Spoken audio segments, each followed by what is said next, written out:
I sketched out the idea for this Honkai Star Rail fan art like a month ago, and I haven't really found the time to start it. However, Huion just sent me this Kamvas 22 Plus and the Keydial Mini to test, so I think this is the perfect opportunity to kill two birds with one stone. If you're looking specifically for my review about this tablet, you can skip to the timestamp on the screen, but if not, stick around for the illustration process.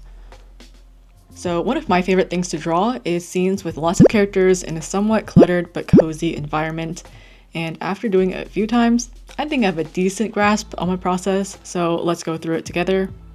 So step 1 is the idea. This is where I get all the basic elements of the illustration down. So for example, for this one, who's in the illustration?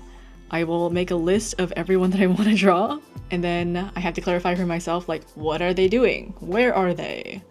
And the basic idea for this one was to have a game night, like a karaoke night in someone's living room. And very roughly, I lay out my first initial idea about the scene. If you're not familiar with Star Rail, these characters have like all sorts of conflict and angst with each other in the main story, but when coming up with ideas about what to draw and what kind of fan art to do, I like to think about like, what if they're just normal? What if they were a normal friend group? What if they didn't hurt each other? How would they all interact if there was no big life or death story? I like thinking about like AUs and drawing that stuff out. The next step is the thumbnail. After I get the basic idea down, I clean up all of the elements to be more readable and specific. I'm getting their overall poses, their expressions, and the things on the table and the environment down. The purpose of the thumbnail is to set up what I need to do and find for reference. When it comes to drawing multiple characters in one scene in a crowded environment like this, the way I like to go about doing it is to make sure that each interaction is encapsulated. So for example, I'm dividing this interaction up here so that, you know, it's enclosed within itself. Robin is pointing towards Boot Hill is pointing back towards Robin, and Sunday is looking towards Boot Hill. So this is kind of like an Ouroboros of eye movement that you're going to experience here.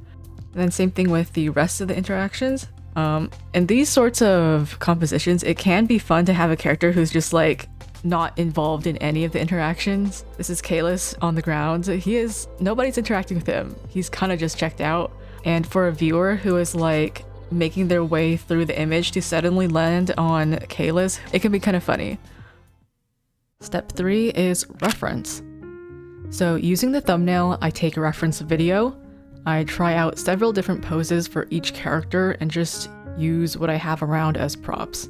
Then I bring it all into my drawing program and photo bash a reference together. I also create a reference of the characters from the angle that I'm drawing them from, and also reference of the overall environment and vibe of the illustration.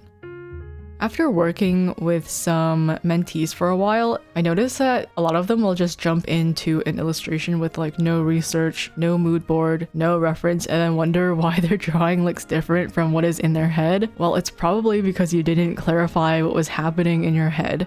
So I think the process of collecting reference is just making sure that you know what it is that you're drawing. Step 4 is the sketch. So using the reference, I make a clean sketch with more detail concerning what it is that the characters are wearing, the shape of their hair, the objects in the environment, and I'm doing all of this to prepare for the line art. The key with each of these steps is to clarify for yourself that you know what's happening. If there's any area of the illustration that's confusing, we need to address it immediately, because if you're confused, there's no way that the audience will understand what's going on. Somewhere that this happened for me was right here with Black Swan and Acheron. I did not clarify for myself what exactly was happening with their legs, and it came back to bite me in the ass like multiple times, because this area looks completely different from how it was in the photo bash. Like, looking at this, there's like no feasible way that both of their legs could fit here. It just doesn't make any sense. So in the sketch stage, we should be solving those issues. I didn't solve those issues. I paid for it. Step 5 is the lighting and value thumb. The purpose of this step is to make sure that the illustration will have logical light and a logical value range. I am making sure that the floor is a different value from the couches and the characters, and that the characters are not blending into each other. For example, the place where Sparkle's hair meets Ratio's shirt was a little concerning because they're both dark. It would be really easy to lose clarity in that area. So I make a note of that as something to pay attention to. I wanted to try an evening environment with this illustration where the TV in the back is the main light source. Now, obviously, you've seen this end result. It definitely did not end up looking like this, but I think it's still important to clarify for yourself that you are thinking about the light source and value. Step 6 is line art. I merge the value thumbnail together and start lining the characters on top. Once again, it's about clarity and preparing for the next step, which will be flat colors. So during the line art process, I try to make sure I'm creating distinct shapes for each part of the character so that once it's colored, it'll read easily. So taking a closer look, what this really means is that, with this current style, what I'm trying to do is put less emphasis on the details within a shape, but really pay attention to the overall shape that something is going to be. So for example, for Firefly's hair, I'm really paying attention to how the silhouette of this entire shape is reading and making the lines over here thicker. And then I try to not overburden the middle of this with detail, just enough so I know what the form is, but like not going crazy, like drawing every single strand. Depending on your style, you can do this however you want, but I think in order to prepare for painting, it is best to think about parts of characters in this sort of like simplified way. And when I'm creating these shapes, I try to make sure there's no confusing tangents. Like for example, this specific point right here has the potential to be confusing. And as you can see here, I still haven't figured out what's happening between Black Swan and Acheron. So if you don't fix these things early, it's just gonna keep getting worse and worse. Step 7 is flat colors. After the line art, I fill in all of the shapes that I drew. In this stage, I keep the colors I choose neutral and low contrast. So for example, I will use a lighter gray for black and a darker cream for white. I'm just making sure nothing is too saturated or too random. Generally, when you're painting, you want to go from low contrast to high contrast because it is really hard to go the other way around. Sometimes if my colors are looking a little bit disjointed, I will put a adjustment layer over that entire layer and adjust it all together to look a little bit more cohesive. Sometimes during this process, the color that I use to block in the shape is not the color that I intend to use at all. It's just so I can read the shape against the existing colors around it. So then I will select this and use Command U or Control U and pull up this hue saturation value slider and just adjust it to the color that I want that way.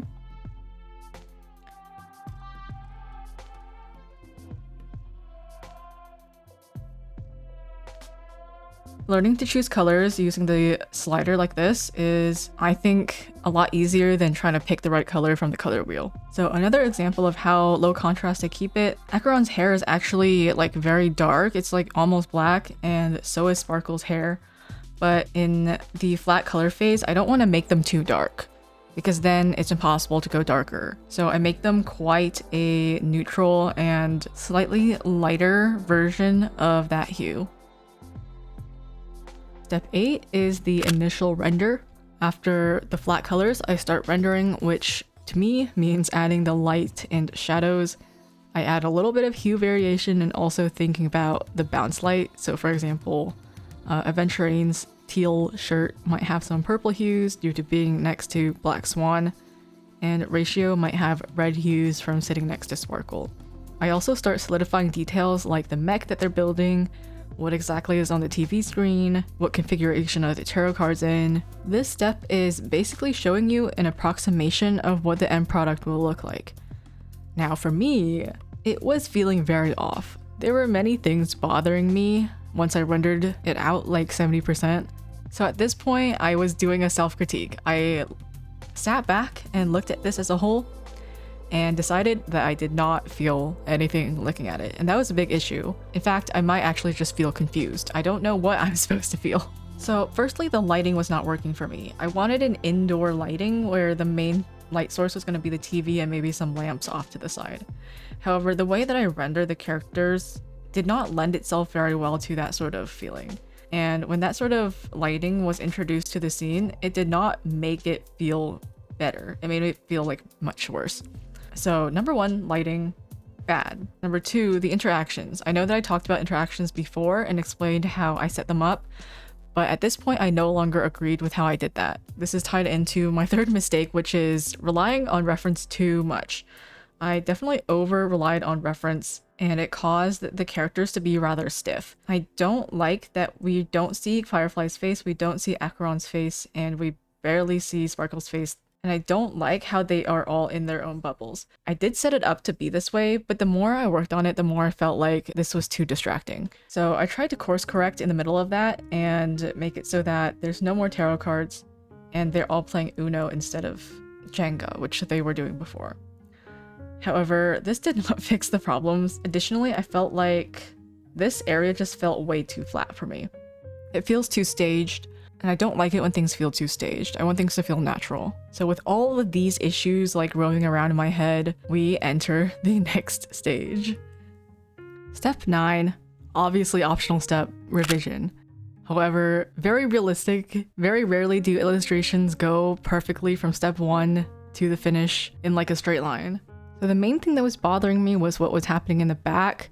So I deleted Sunday, Boot Hill, and Robin and just like redid everything back there. I actually do like the idea that I had with Boot Hill and Robin closer to each other and singing, and Sunday on the side. But that didn't really fix the claustrophobic feeling that I had. So I changed the aspect ratio of the entire illustration, and we are basically starting completely over. This time I know that I need to add more appeal. I want to see characters acting, characters' faces. I want to have a central activity happening on the table, and I want it to feel very cozy and comfy. So now that I know this, even though I had completely started over, I felt like my process became a lot more relaxed and confident at this point because I knew where I was going. Like, I knew where I was going before, but I just went to a place that I didn't like, so we're going somewhere new. This time I'm relying less on reference and more on just like creating appealing characters. Redrawing everything was actually very fast. Now at this point I was feeling pretty good about where this is going. I was confident that I could take this to finish and feel good about it. So we just start adding details, adding more specifics to characters' clothing, rendering out the lighting and making things just look more streamlined and polished, but not to a degree where it's like every inch is perfect. And then at the very end, I start adding a bunch of random details. I'm like, okay, it looks a little empty over there, over here. And so I just add some Easter eggs, which is like kind of my favorite part about making crowded paintings, is that I can add a lot of details for people to look at. After that, it's just the finishing touches. So I wanted to add a unifying light source coming in from behind this couch over here. So I introduce a kind of like a rim lighting situation with a linear dodge layer. And then I add a unifying shadow with a multiply layer. And then to kind of unify the entire image, once again, I add like a little white haze on the edge here. And then just some like color correction to make it lighter and warmer. And the last step, I realized that I should probably zoom out a little bit to give some bleed for the edges, since this will be made into a print. My final main advice for you if you want to make a illustration or a scene like this is to firstly like think about the story that you want to tell, and then if you introduce one element into the image, try to make sure that you resolve it. Really think about all the components that go into something. For example, if they're playing Monopoly boxes have lots of components. There's the board, there's the dice, there's the cards, the money, the cash organizer, there's the box itself, there's the instructions. And if you zoom way in, nobody's ever gonna notice this, but I added houses. So if you introduce one element, you want to make sure that all the different parts of it are logically placed around the image, and you can like strategically place them in order to frame the things that you want to frame, and you can use them creatively. Like, this is the top of the Monopoly box and this is the bottom, and one of the cat cakes decided to sit in the box because it's a cat. Another example of this is Style and Firefly building the mech. So like, how far along are they in building the mech? what are the different components of the mech. You know, like the SAM mech probably has fire attachments, and then when you're building a mech, you will need these things. I don't know what they're called, but I just did some research and looked at what a mech building kit is made out of and like what kind of tools people use to make mechs.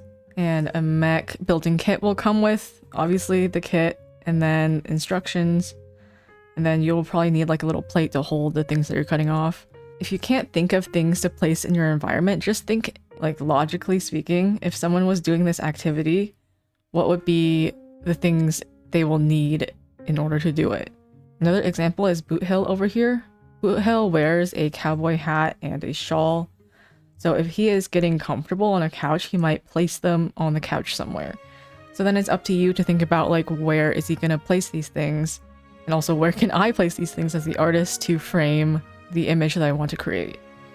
You might notice in earlier iterations, Robin was singing out of a wine bottle, and I changed that to a remote because I was like, I don't want it to look like Robin's just chugging alcohol. But I had that idea because most of the adults are drinking wine, and if they're drinking wine, that means there has to be a wine bottle somewhere. And I didn't place a wine bottle anywhere because it didn't seem that important, but I could have, because it would have added to the logical consistency of this story. So yeah, if you are having trouble thinking about things to populate your illustrations with or your backgrounds with, and you don't know how to set up scenes, this is kind of like the way that I do it. Introducing just one element, like the Monopoly element, can add so many different props to the scene that you can play with. It's also very fun because you start learning a lot of things, because it's like, okay, I want them to be building a mech. Now I have to learn how people build mechs, and I like dive into an entirely new subculture. So I hope this was helpful. I certainly had a lot of fun making this illustration, even though we went through a lot of revisions. And at one point I was like, maybe this will never turn out to be good. But if you just keep going, eventually it'll work out. Alright, so in total, this painting took about 40 hours to complete. Kind of nuts, but it is what it is. That means I spent quite a long time testing the Huion Kamvas 22 Plus. Just to give a preface, I basically only use Huion products. The tablet that I use every day is the Huion Kamvas 24 Plus, and I've been using that one for 3 years with no problems. So I was pretty confident that the 22 Plus is not going to be any different. And for the most part, it really wasn't. The main difference between them is that the 24 Plus that I usually use is 2.5K in resolution, and the 22 Plus is 1080p HD. Now, I don't think this is going to be an issue for most people. 1080p was and is definitely enough to get me through this entire painting process. However, I did switch back to my main tablet like as soon as I started rendering the details, because I just needed to be able to see how it's going to look on a higher quality screen. You can kind of decide for yourself after seeing these like comparison footages. And you might think that it's just not a big deal, which it isn't, but I do kind of prefer having a higher quality screen personally. As for the Keydial Mini, this is a miniature keyboard thing that you can program keys to so you don't have to use your keyboard. It's definitely functional, but I don't think I'm the target audience. Simply because I am extremely tied to my keyboard shortcuts that I've been using for like the last 10 years. So it is pretty much impossible to get me to reframe and rewire my brain to a different like configuration of keys. And in order to efficiently finish this painting, I had to switch back to my keyboard. But the Keydial Mini, if you don't have easy access to a keyboard, like if you hook your tablet up to a laptop, I can see how this would be very useful. And especially if you don't have like wiring in your brain already to keyboard shortcuts, this little tool will probably help you out a lot. This review is going to be very short, and you can take that as an indicator of me not having anything else to complain about, which is a good sign. I just have always liked Huion products, so I do not need to be sponsored to endorse them. I think that, you know, looking at Cintiq's, oh my god, Cintiq Catching Strays, like the 22-inch tablet from Wacom that's also 1080 HD is like $1,300, and this one at Huion is like $500 right now. And they do pretty much the exact same thing, let's be honest. It gives you a screen to draw on. You do not need a screen that is like nearly 3 times more expensive to draw on in order to do good art. That's just what I think. I've also done a review on the Huion 16-inch 2.5K in a previous video, so you can check that one out if you're looking for a smaller tablet. But other than that, I hope the illustration tutorial thing was helpful, and I hope that you draw more characters. Maybe even on a Huion tablet. Okay, I'll see you guys next video.